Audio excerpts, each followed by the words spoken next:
রাস্তার পাশের ভেলপুরি কিন্তু আলাদা একটা মজা আছে। Hello everyone, welcome to my channel কম দামি খাবার। Do subscribe. 1 কোটি বছর হয় হাতির ঝিল যাই না। পরে এক ফ্রেন্ডের ফোন দিলাম, চল হাতির ঝিল যাই।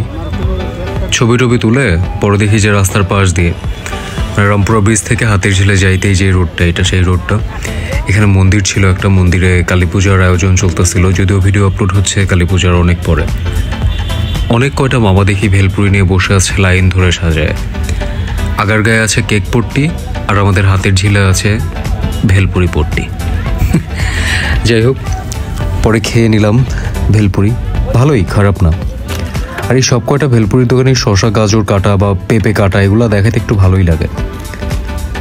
দাম মাত্র 20 টাকা, দিবে 5টা, 4-5 20। বেশ মজাই আছে। কেউ খাইছেন এখানে? ও হ্যাঁ, ভালো কথা। যায় দেখি এই দুই মামা, মানে ভেলপুরির মামারা কি যে কাইজা লাগাইছে ভাইরে ভাই, বলার বাইরে। তার কারণ একজনের কাস্টমার আর একজন নিয়ে গেছে। এখন তুই ভাই নাই, ভেলপুরি বানাইতে বানাইতে গেছোস বিড়ি টানতে, কারণ কাস্টমার দাঁড়ায় থাকবে কেন গেছে এটা নিয়ে তাদের ঝগড়া। কাস্টমারের সাথে তো ঝগড়া করতে পারতেছে না, ঝগড়া শুরু করছে দুইজন মিলা। আমি এখানে হাসলাম। পরে আমার ভিডিও করা দেখে দেখে আরও 3-4 জন এসে দাঁড়ায় অর্ডার করলো। সে হয়তো ভাবছে এই সালা কত বড় ব্লগার হইতো, কিন্তু আমার তো এদিকে সাবস্ক্রাইবই নেই, আপনারা তো লাইক কমেন্ট করেন না। যাই হোক ভাই, ইজ্জত মিজ্জত একটু বাঁচায়েন, একটু লাইক কমেন্ট করেন, এটাই একমাত্র চাওয়া।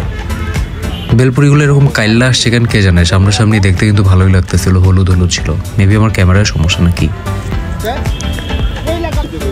তবে যাই হোক তাই হোক, মামার টকটা বেশ ভালোই লাগছে, মজা লাগছে।